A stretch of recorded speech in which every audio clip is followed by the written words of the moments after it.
আসসালামু আলাইকুম গাইজ, আশা করি ভালো আছেন। তো আজকের এই ব্লগটা বা ভিডিওটা একটা স্পেশাল উদ্দেশ্যে আমি তৈরি করতেছি। তো আজকের এই ভিডিওটা আমি যখন তৈরি করতেছি তখন হলো 2025 সাল। আর আমি এই ভিডিওটা 2041 সালকে কেন্দ্র করে তৈরি করতেছি, অর্থাৎ এই ভিডিওটা ভবিষ্যতের উপর নির্ভরশীল।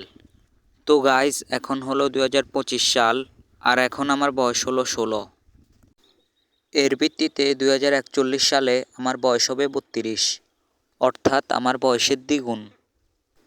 আমি 2025 সালে ক্লাস 9-এ পড়ি, আমার রোল 5।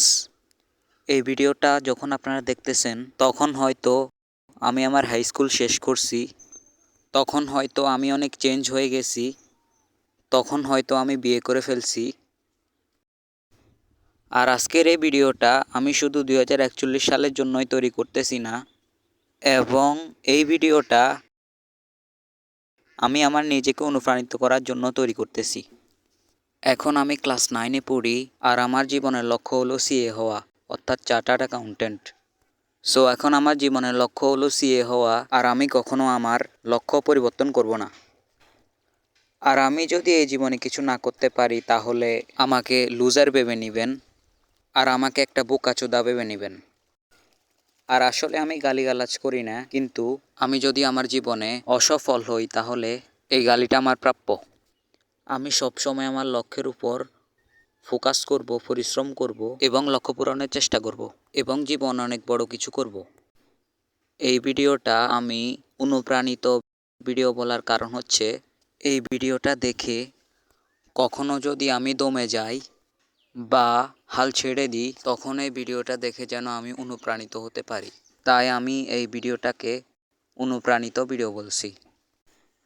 এই ভিডিওটা যখন আপনারা দেখতেছেন তখন হয়তো আমি বিয়ে করে ফেলছি অথবা মারাও যেতে পারি। যদি মারা যাই তাহলে তো সব শেষ, কিন্তু যদি বেঁচে থাকি তাহলে অবশ্যই জীবনে কি করতে পারছি, এটা হলো আমার সবথেকে বড় প্রশ্ন আমার নিজের কাছে। আর এই কথাগুলো শুধুমাত্র সামিনের জন্য বা আমার জন্য। জীবনে যদি কখনো হাল ছেড়ে দেওয়ার কথা মনে হয় বা হেরে যাও, তখন কখনো পিছু হটবে না। জীবনটা অবহমান। জীবনে জীবনে অনেক কিছু হবে, অনেক কিছু ঘটবে, তা বলে নিজের লক্ষ্য থেকে পিছনে ফিরবে না। আর আমি নিজেকে প্রমিস করতেছি যে আমি কখনো জীবনের লক্ষ্য পরিবর্তন করব না এবং হাল ছেড়ে দিব না, চেষ্টা করে যাব। সফল হওয়া বা করার মালিক আল্লাহ। তো গাইজ,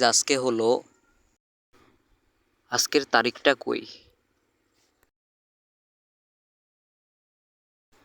তো গাইজ, আজকে হলো অক্টোবরের 23 তারিখ। তো গাইজ, আমি আমার নিজের শুভকামনা জানিয়ে আজকের ব্লগটি শেষ করছি। ধন্যবাদ।